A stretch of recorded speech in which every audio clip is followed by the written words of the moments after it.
Bueno, pues vamos a iniciar esta plática acerca de una enfermedad de hematología que es algo muy conocida, que algunos no la podrán haber escuchado.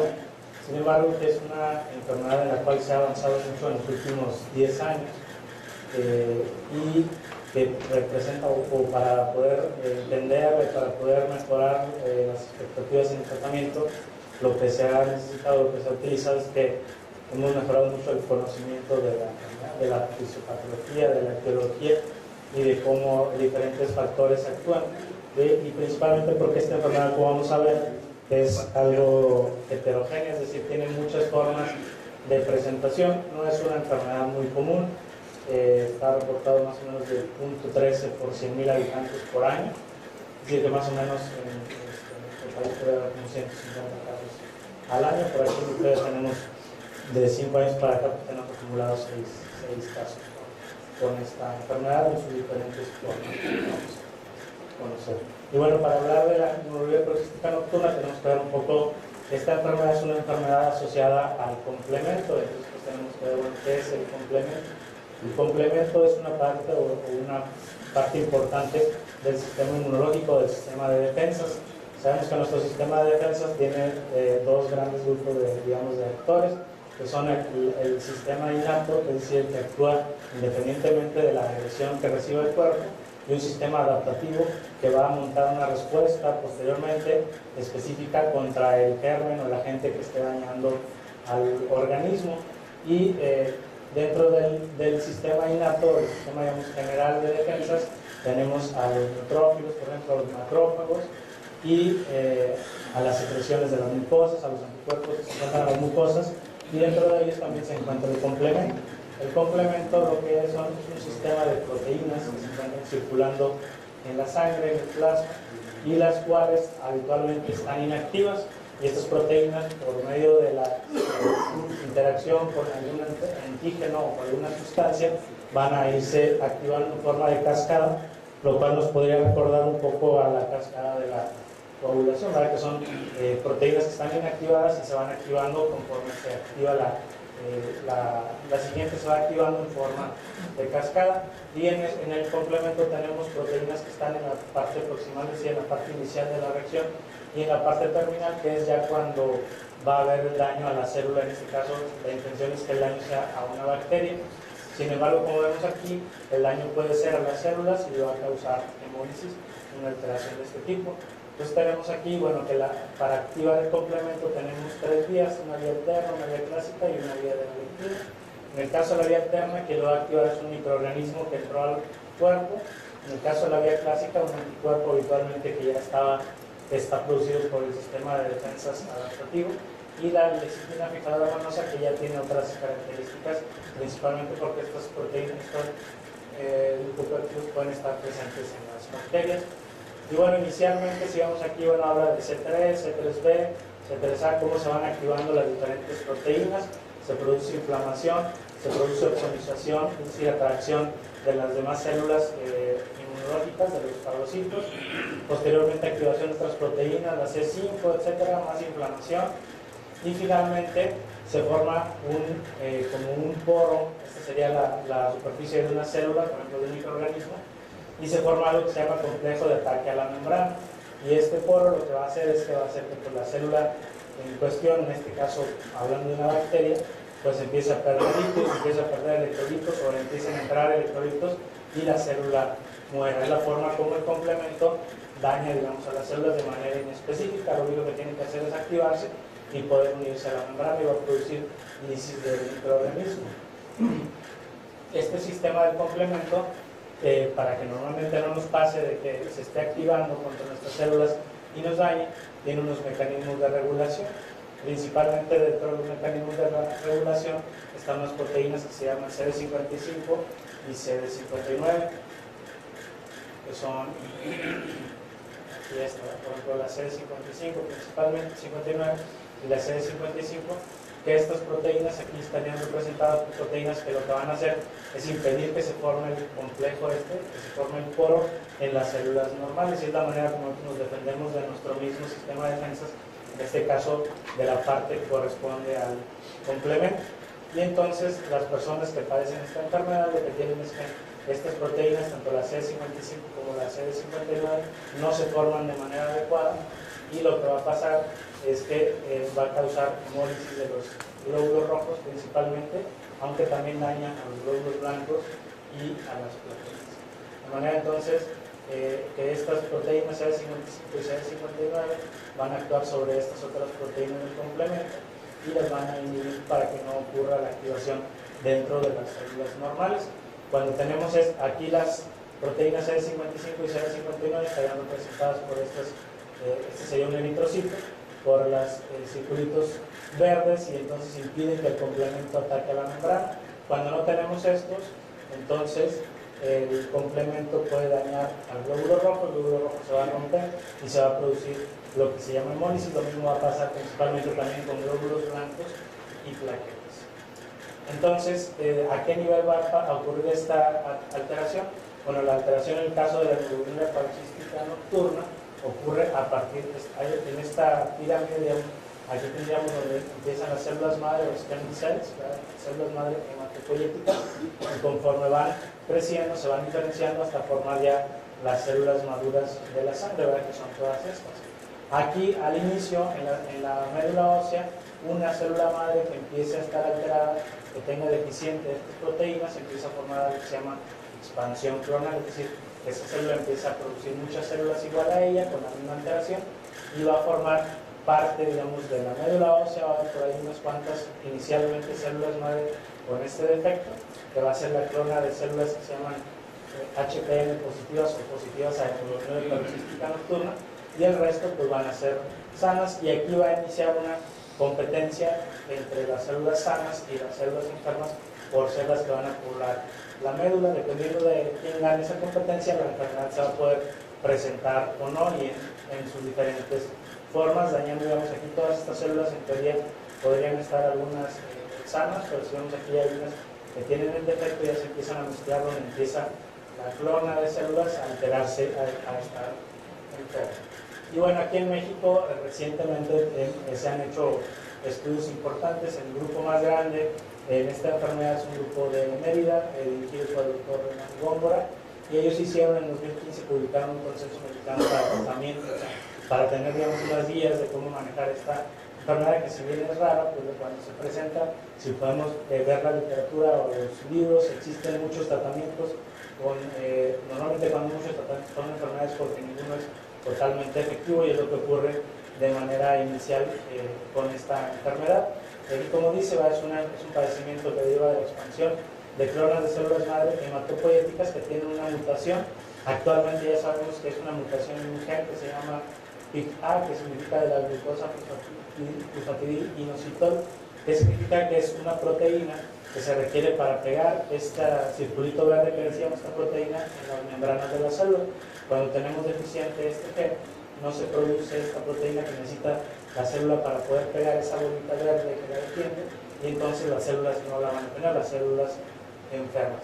Y habitualmente, como dice, bueno, con deficiencias parciales o completas de estas dos proteínas, CD59 o CD55, que van a ocasionar sensibilidad de las células a tener este padecimiento. El nombre de la enfermedad, pues pareciera decir mucho, sin embargo vamos a ver que pues, es un nombre que este nombre se le dio más o menos en 1925. La primera descripción que existe de la enfermedad fue en 1882, en un paciente de 29 años que tenía paroxismos de hemoglobinuria. Aparentemente, de repente empezaba a orinar hemoglobina, una orina oscura o color rojo, pero no con eritrocitos, sino ya con la hemoglobina degradada. Y entonces, de ahí se derivó el nombre posteriormente de que tenía una hemoglobinuria que era paroxística, y lo que veían era que habitualmente los pacientes amanecían con esa, digamos, con esa orina, entonces por eso se le da ese nombre. Sin embargo, lo que sabemos hoy en día es que no es paroxística, porque aunque no haya síntomas de la hemoglobinuria es constante en los pacientes. No es nocturna, por lo mismo, es constante durante las 24 horas del día, no hay una hora del día en la cual sea más prevalente, y la hemoglobinuria es una, digamos, probablemente fue de las primeras complicaciones que se dieron en los primeros pacientes, pero es una complicación muy rara, más o menos 26% de los pacientes llegan a presentarla, es decir, casi 75% no tienen hemoglobinuria, por lo cual digamos el nombre que no, hasta ahora no ha cambiado, probablemente en algunos años vaya a cambiar, pues no nos dice totalmente cómo es la enfermedad. ¿Y qué es lo que pasa, qué es lo que ocurre en el cuerpo con esta hemólisis o este daño a las células, a los glóbulos rojos? Pues puede producir, como les dije, pues una vasta, un sinfín de alteraciones en el organismo. Principalmente trombosis y anemia serían los, digamos, los primeros datos que nos podrían hacer sospechar esta enfermedad. La anemia habitualmente pues, sería una anemia hemolítica, una anemia hemolítica en la cual cuando tenemos una anemia hemolítica pues lo primero que tenemos que descartar es que sea autoinmune, es decir, que haya anticuerpos contra los glóbulos rojos y el vaso los esté destruyendo al pasar por ahí. Al descartar que sea autoinmune, entonces entre las siguientes posibilidades, además de las enfermedades mismas del eritrocito, como la enterocitosis hereditaria, que sería la más común, entra la hemoglobinuria paroxística nocturna. Y esta anemia habitualmente puede provocar o hacer requerir que se hagan transfusiones, y esas transfusiones a la larga que se acumule hierro. Por otro lado, la otra manifestación importante que es la trombosis puede ser en cualquier parte del organismo esta trombosis, puede ser venosa o arterial, no como algunas enfermedades que pueden ser exclusivas venosas o arteriales, es decir, puede producir a nivel venoso, bueno, lo más característico sería una trombosis venosa en una pierna, en un embolismo pulmonar, pero puede haber en las venas cerebrales, en la piel. La más común de todas las trombosis es la trombosis a nivel hepático o portal, el síndrome de Chiari, y también puede producir isquemia abdominal, es decir, que se tapen las arterias a nivel que van hacia el intestino, pero también puede producir enfermedad cerebrovascular o lo que conocemos como embolia cerebral y ataques isquémicos e infartos al miocardio, es decir, puede producir muchos tipos de trombosis. ¿En quién sospecharíamos esto? Principalmente en un paciente joven que tuviera una trombosis y que no tuviéramos una explicación en enfermedades crónicas o ninguna alteración a nivel cardíaco y que viéramos algunos datos de hemólisis o de anemia.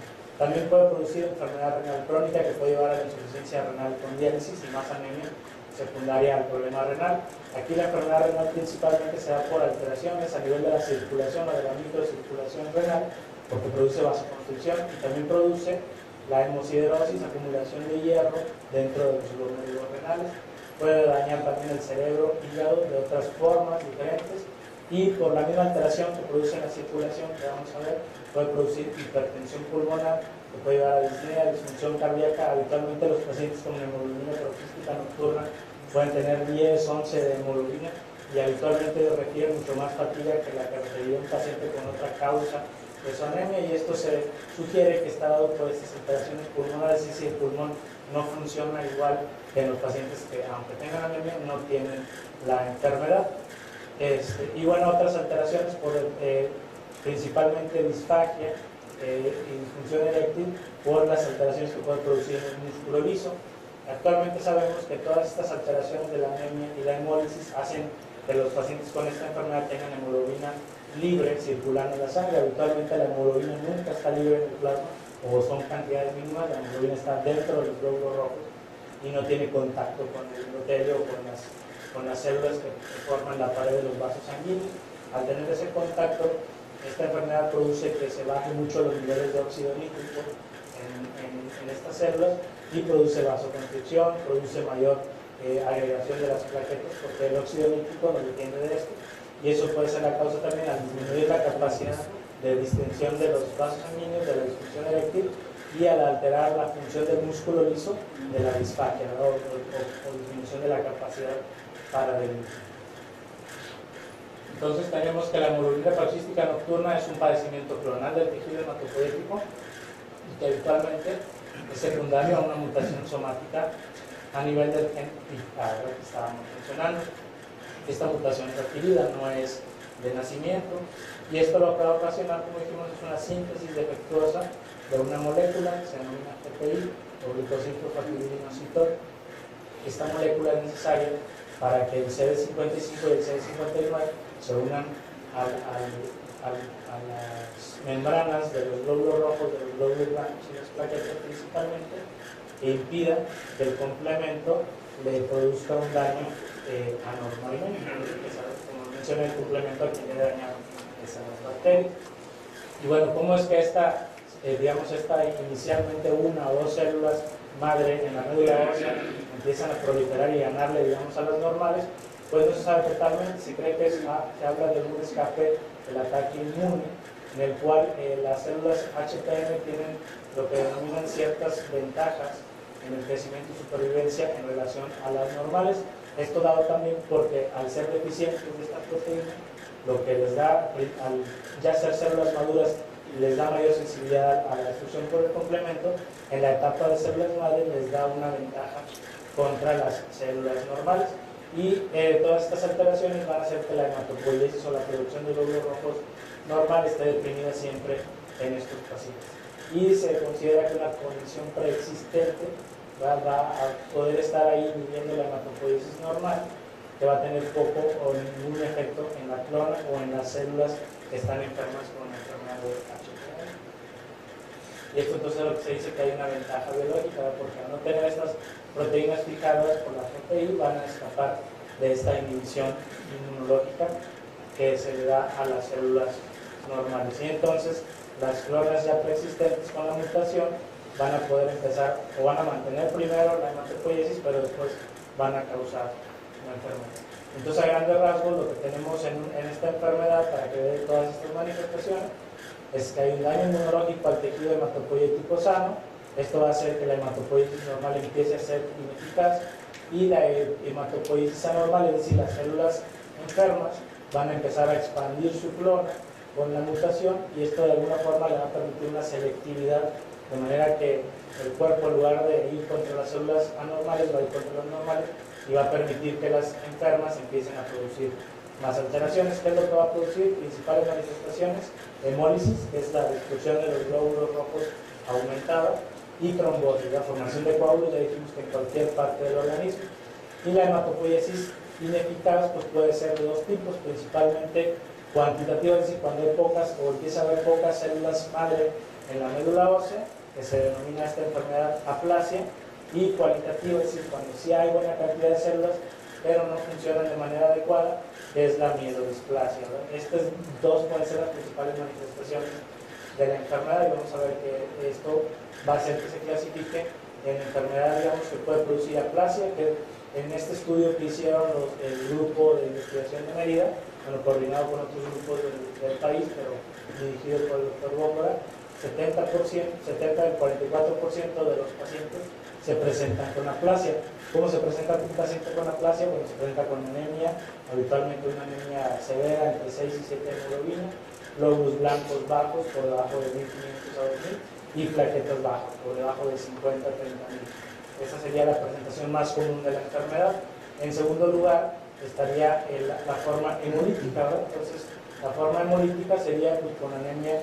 Habitualmente empezamos a ver que el paciente tiene anemia y vemos que tiene datos de que se están destruyendo de manera muy rápida los glóbulos rojos. Los datos que vemos ahí principalmente es una sustancia que se llama lactato deshidrogenasa, muy elevada, hasta 10 veces por arriba de su valor normal, que hay pocas enfermedades que la puedan elevar a ese nivel. Y vemos también la bilirrubina indirecta elevada. La bilirrubina se libera de los glóbulos rojos al dañarse la hemoglobina, y es parte del metabolismo de esta hemoglobina para volver a transformarla el organismo, y esta bilirrubina de manera inicial va a estar elevada.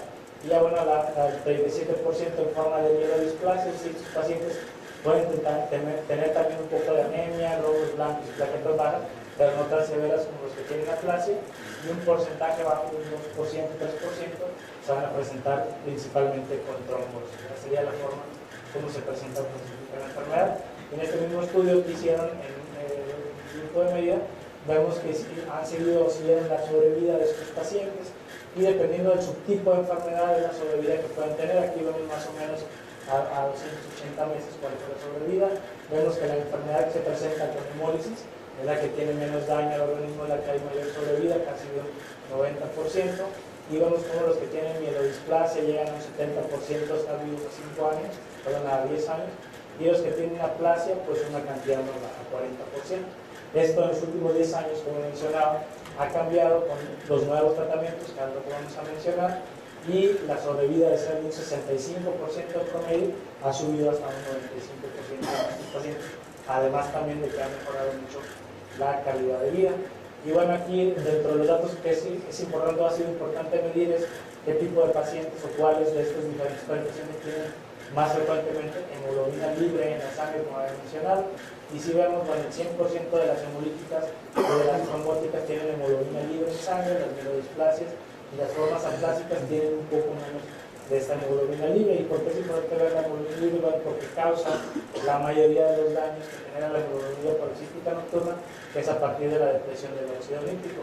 El óxido nítrico es un regulador biológico para la homeostasis vascular, principalmente para la vasodilatación y para la prevención de que se formen coágulos de forma normal, lo que denominamos como hemostasia. La interacción del óxido nítrico con la hemoglobina libre en la sangre es un campo, digamos, que recientemente se está estudiando, sobre todo en las hemólisis crónicas. Habitualmente, bueno, ¿qué es lo que va a causar? Cuando el óxido nítrico está deprimido o muy bajo en esta enfermedad, la habilidad normalmente de este óxido nítrico para reaccionar con la hemoglobina es limitada, porque los glóbulos rojos la mantienen dentro y no tienen contacto con la pared de los vasos sanguíneos de esta hemoglobina, ya no está interaccionando. Cuando hay hemoglobina libre, como es el caso de esta enfermedad generada con la hemólisis, normalmente hay mecanismos, digamos, habitualmente tenemos cierta cantidad de hemólisis, es decir, los glóbulos rojos mueren cierta cantidad todos los días, hay un poco de hemólisis, pero tenemos mecanismos para controlar esa hemoglobina libre y que no nos dañe nuestra reserva de óxido nítrico. En el caso de los pacientes con esta enfermedad, si vemos, pues tienen un consumo muy alto de óxido nítrico, y aquí vemos la cantidad de consumo en los pacientes con hemoglobina paroxística nocturna contra los normales es una de las, digamos, principales alteraciones que va a generar muchos de los síntomas que se producen. Y si ven, pues esta referencia es del 2006, o sea, son estudios más o menos recientes de la fisiopatología de esta enfermedad. Y entonces, ¿cuáles son los eventos que ocurren en esta enfermedad? Bueno, hay hemólisis crónica. Esta hemólisis crónica lo que va a hacer es que, al ser mayor a la habitual, va a saturar el mecanismo de depuración de hemoglobina libre, y entonces vamos a tener la hemoglobina libre y el grupo M circulando en la sangre, lo que va a generar una inactivación del óxido nítrico. Este óxido nítrico deprimido o depletado lo que va a causar es muchas alteraciones, entre ellas una es la desregulación del tono del músculo liso, lo que va a causar vasoconstricción y lo que principalmente ocasiona hipertensión pulmonar, disfunción eréctil, alteración del músculo liso principalmente del esófago, producción de disfagia y vasoconstricción a nivel de los vasos que llevan la irrigación al intestino, lo que va a producir isquemia y por lo tanto dolor abdominal, y produce también hipertensión hipertensión arterial sistémica e hipertensión pulmonar. Entonces, todas estas serían las alteraciones asociadas a la disregulación del músculo liso por la depresión del óxido nítrico. Además, el óxido nítrico es un mecanismo que nos protege de que nuestras plaquetas habitualmente no nos produzcan coágulos en los vasos sanguíneos. Las plaquetas ahí están circulando y no llegan a los vasos sanguíneos a taparlo. Cuando está deprimido el óxido nítrico, estas plaquetas se activan de manera normal, aunque no haya el estímulo habitualmente que activa las plaquetas. Es una herida, ¿verdad? Una pérdida de la solución de continuidad del vaso sanguíneo. Y en este caso, la activación y agregación de las plaquetas se va a formar sin necesidad de este daño. Y bueno, disfunción endotelial, que sabemos que pues, es un mecanismo por el cual se producen muchas enfermedades, principalmente por la inflamación que genera esto y el estrés oxidativo. Y bueno, además de todo esto, pues como dijimos, la acumulación del hierro en diferentes órganos.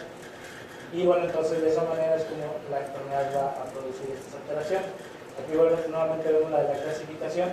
Entonces vamos a tener que habitualmente de aquel lado está representado nuevamente cómo están las células hematopoieticas inicialmente, o solamente hay una célula que está alterada, pero esta célula va a empezar a reproducirse, a expandir su clona, de manera que en una etapa ya más tardía de la enfermedad vamos a tener más celulitas, digamos, ahí pintadas de rojo, que son las que tienen la alteración, y ya a la hora de salir células maduras, pues vamos a tener un porcentaje mayor de células maduras enfermas que no van a trabajar de forma eficiente, y estas células maduras pues van a ser destruidas, como mencionamos, por el complemento, por lo cual los glóbulos blancos, que están aquí, los monocitos, polimorfonucleares y los linfocitos, pueden estar bajos, las plaquetas también bajas por cada una destrucción por el complemento, y se va a producir hemólisis, por lo tanto anemia hemolítica, y esa gran cantidad de hemoglobina libre, todas las manifestaciones que dijimos. La clasificación clínica entonces Hay tres: la clásica, que es habitualmente en la que se presenta una hemólisis o una destrucción de los glóbulos rojos intravascular intensa, con lo cual el paciente va a tener una hemoglobinuria evidente, es decir, va a haber en la orina principalmente mucho gasto el color de la orina sobre todo va a estar alterado. Hay pruebas para detectar esta hemoglobina libre, y la deshidrogenasa láctica, como les mencioné, muy elevada, habitualmente hasta 10 veces por arriba del valor normal. Eso va a ser en la sangre periférica, digamos. En la médula ósea, que es lo que encontraríamos en esta enfermedad, pues va a ser una médula que sí tiene células, con un aumento de las células, principalmente de la que se llama hiperplasia eritroide, es decir, la médula ósea está produciendo más glóbulos rojos para tratar de compensar la anemia, ¿verdad? Y normalmente son células normales, morfología normal o cercana a la normal, es decir, lo único que tienen es que están aumentadas porque están tratando de compensar la pérdida que tenemos a nivel periférico.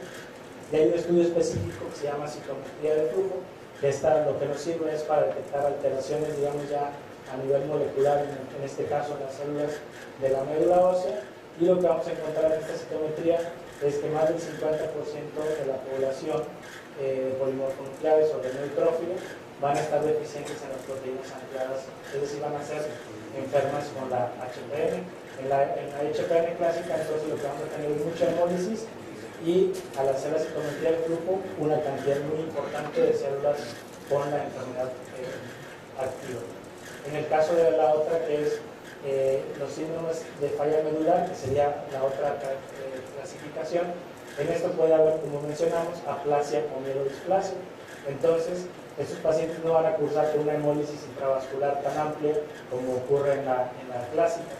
Aquí tienen hemólisis moderada, pueden tener mínimas anormalidades a veces de marcadores de hemólisis, y pueden no tener o tener muy escasa hemoglobinuria, a veces no ser evidente.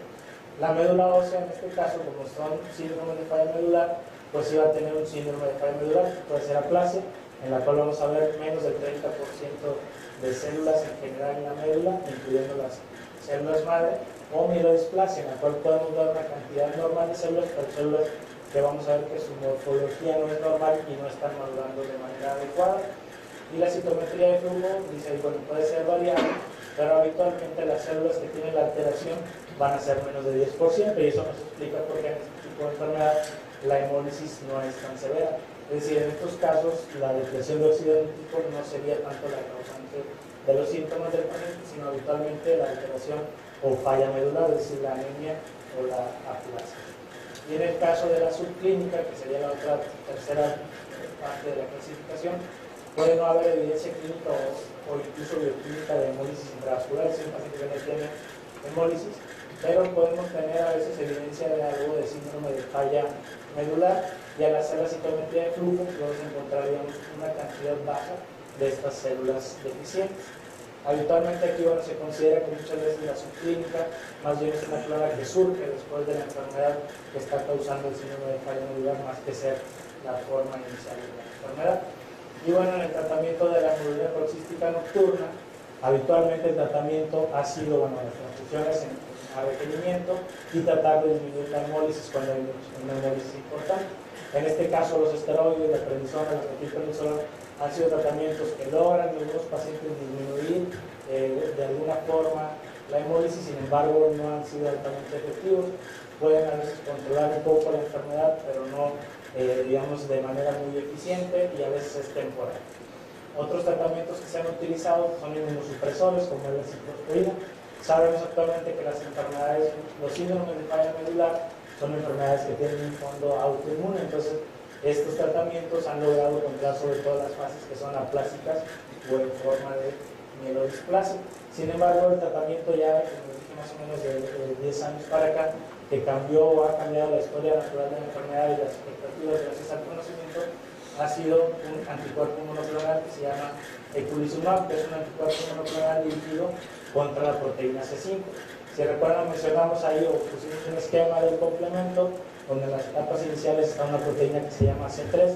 Bueno, hay una serie de proteínas C1, C2, C3, C4, y luego la segunda etapa del complemento de la activación, en la etapa final, el puenteo continúa desde C5 hasta C9. La C9 es la proteína que llega a la membrana y la daña. Entonces, este anticuerpo que se creó es un anticuerpo formado en laboratorio dirigido contra esta proteína, contra la C5, del complemento. ¿Y qué es lo que va a hacer esta proteína? Bueno, este anticuerpo se va a unir a la proteína C5 y lo que va a hacer es que va a disminuir la acción del complemento en este caso, en el paciente. El estudio original, el primero, fueron 44 pacientes tratados con placebo y 43 tratados con el eculizumab. Si ahora aquí uno dice por semana, por 4 semanas y después bisemanal por 6 meses.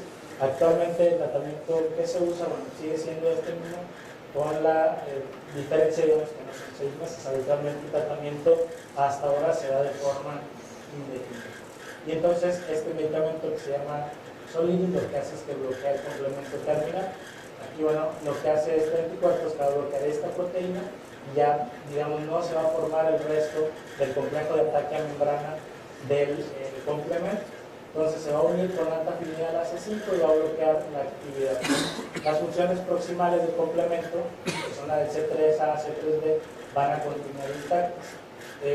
Estas otras proteínas, el C3A, el C3B, también tienen efecto en el sistema inmunológico.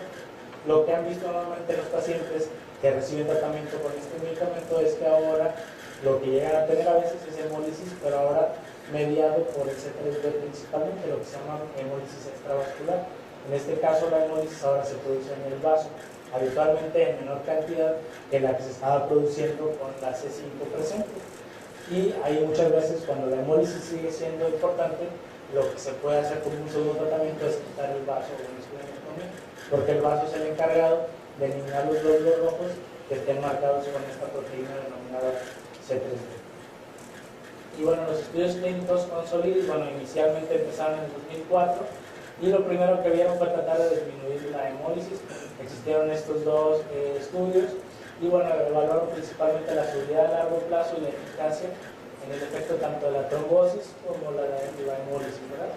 Y comparado, bueno, contra placebo, porque no hay, digamos, un tratamiento estándar previamente para el tratamiento de esta enfermedad. En este estudio lo que vieron fue, aquí vemos, lo que midieron, por ejemplo, fue la lactato deshidrogenasa, que si vemos llega a estar en valores muy altos. El valor normal aquí sería menos de 500, son pacientes como dije, tienen hasta más de 10 veces el valor normal, hasta 2500. Entonces aquí el grupo que está marcado en azul es el grupo que recibía placebo, ¿verdad? En celeste acá, en la primera línea, y el grupo amarillo era el que empezó a recibir el tratamiento. Si ven de manera inmediata, bajó la concentración de la LDH o deshidrogenasa láctica, lo que nos dice que disminuyó de manera importante la hemólisis y por tanto la hemoglobina libre en plasma. Esta línea, bueno, continúa baja por todo el tiempo que reciben tratamiento. Entonces lo que hicieron ahí, después de un tiempo de tratamiento, es que los pacientes que estaban en el grupo placebo, pues son ciertas reglas que hay en el grupo, pues los pasan al brazo también del tratamiento, empiezan a recibir tratamiento y de manera inmediata cuando pasan, los pacientes placebo fueron cambiados al tratamiento, pasan e inmediatamente tienen el mismo efecto, es decir, empiezan a mejorar de manera importante, disminuyendo la DHL y por tanto la hemólisis.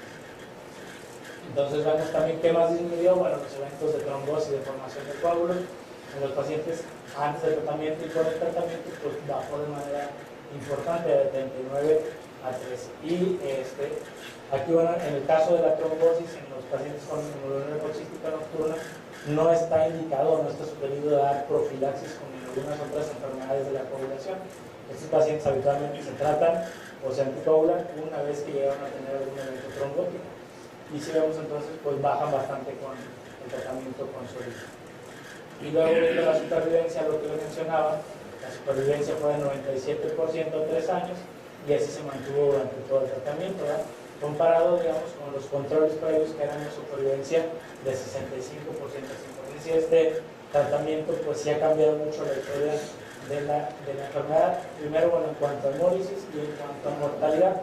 La principal causa de mortalidad, del que se mueren principalmente los pacientes con HPN, es de alteraciones secundarias a las trombosis. Esa es la principal causa de muerte. Por ahí algunas otras pueden haber por complicaciones de la inmunosupresión, ¿verdad? Principalmente, o algunas otras complicaciones pues, renales, ¿verdad? O hepáticas, etc.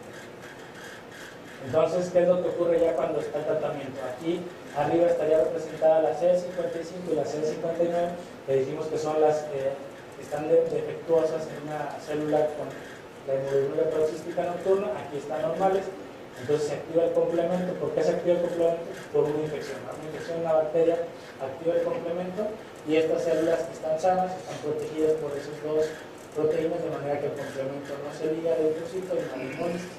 Cuando en la B, que es un eritrocito, un glóbulo rojo con el defecto, pues aquí no tiene esas dos proteínas, la de cuando se activa el complemento, pues va a ocurrir lo que se llama MAC o complejo de ataque a la membrana, y esta célula sí se va a destruir. ¿Qué es lo que hace el tratamiento del eculizumab o Solidis, que es el nombre comercial? En el caso del MC se le da el tratamiento y lo que va a hacer es, se activa el complemento, pero luego este eculizumab lo va a inhibir, de manera de que no, si bien no tiene la proteína que protege a la célula, el complemento no se puede activar de manera total. Inicia, que serían las proteínas ahí que se ven en color azul, pero las que están acá que forman el poro, que son las que forman como un cilindro, no se unen a la proteína y no va a tener hemólisis intravascular. Sin embargo, lo que mencionábamos, el C3b, las proteínas en color azul, esas sí se activan, y eso más adelante, al haber muchas células con esto, lo que puede generar es lo que se llama hemólisis extravascular, que eso se empieza a ver habitualmente en los pacientes que reciben el tratamiento con el eculizumab. ¿Cuál sería, digamos, la principal limitante del eculizumab? El costo. Actualmente el costo anual de un tratamiento con el eculizumab puede ir de 5 millones de pesos. Y como mencionamos, pues el tratamiento es indefinido. Entonces, es un muy buen tratamiento, ¿verdad? Pero ahí alguna vez salió una publicación de los tratamientos más caros en medicina, y por un tiempo el eculizumab, que ahora está como en tercer lugar, fue el primer lugar en cuanto a los tratamientos más caros en diferentes enfermedades. Habitualmente, y si vemos eso, los 3 primeros lugares han sido ocupados, siguen siendo, por tratamientos para enfermedades poco comunes, lo cual hace principalmente más complejo o más difícil que el tratamiento o sea más, digamos, probable adquirirlo en el corto plazo, ¿verdad? Porque los laboratorios normalmente lo que invierten en investigación, pues de alguna forma lo tienen que recuperar. Entonces ya para finalizar, bueno, para el tratamiento, dependiendo de la clasificación de la enfermedad que tenga el paciente, es el tratamiento. En la clásica, lo que mencionábamos, lo que predomina es la hemólisis, entonces el tratamiento sí puede ser sugerido con este medicamento, con el eculizumab, ¿verdad? ¿Y qué otros tratamientos puede haber? Bueno, esteroides, esplenectomía, terapia de sostén, y el único tratamiento curativo conocido hasta la fecha es el trasplante hematopoético de células. Es decir, trasplante de médula ósea es un tratamiento que puede ser curativo en la HPN. ¿Qué pacientes habitualmente serían candidatos a trasplante? Por los pacientes que tienen una aplasia muy severa que no responde a la inmunosupresión, o pacientes que tienen una hemólisis muy frecuente que les esté causando todos los problemas que habíamos mencionado. Hay pacientes que van a tener, digamos, una penetración de la enfermedad no muy severa, que tienen una hemólisis leve, que tienen una anemia que no les complica mucho su calidad de vida, y esos pacientes pues pueden llevar los tratamientos de sostén, porque bueno, el trasplante de médula ósea pues tiene sus riesgos, tiene sus costos, ¿verdad? Y eso hay que, digamos, ponerlo en una balanza en cuanto a riesgo-beneficio. Pero digamos, a la fecha es el único tratamiento curativo. Aquí, bueno, si vemos el tratamiento con el eculizumab, el costo, realmente si tenemos disponible un donador en un paciente que es candidato o que tiene una enfermedad muy activa, pues yo creo que nos decantaríamos hacia hacer el trasplante, dejar de hacer el trasplante, ¿verdad? Porque eso lo podría llevar a curar y no tendría el costo del eculizumab.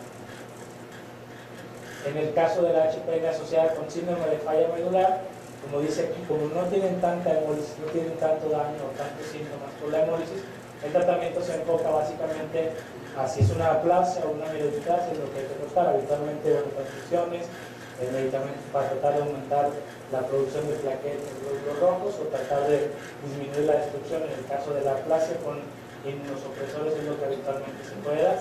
Ya pacientes que empiezan a tener clones más grandes de células HPN se pueden beneficiar con el eculizumab, y habitualmente en estos pacientes se puede realizar, digamos, de manera anual, o dependiendo de que la enfermedad empiece a estar más severa, se pueden hacer mediciones de la clona de células, y si empieza a estar aumentada, podría considerar el tratamiento con el eculizumab. Y la subclínica, pues igual, habitualmente, si lo que va a predominar en ellos también es el síndrome de falla medular, pues lo que hay que tratar es esto, la medusplasia o la aplasia, para poder mantener, digamos, los niveles principalmente de hemoglobina, glóbulos blancos y plaquetas lo más normal posible, previniendo infecciones y necesidad de transfusiones. Y habitualmente la violación clínica no van a requerir una terapia específica para la HPV. Y eso es todo. No sé si tengan alguna pregunta.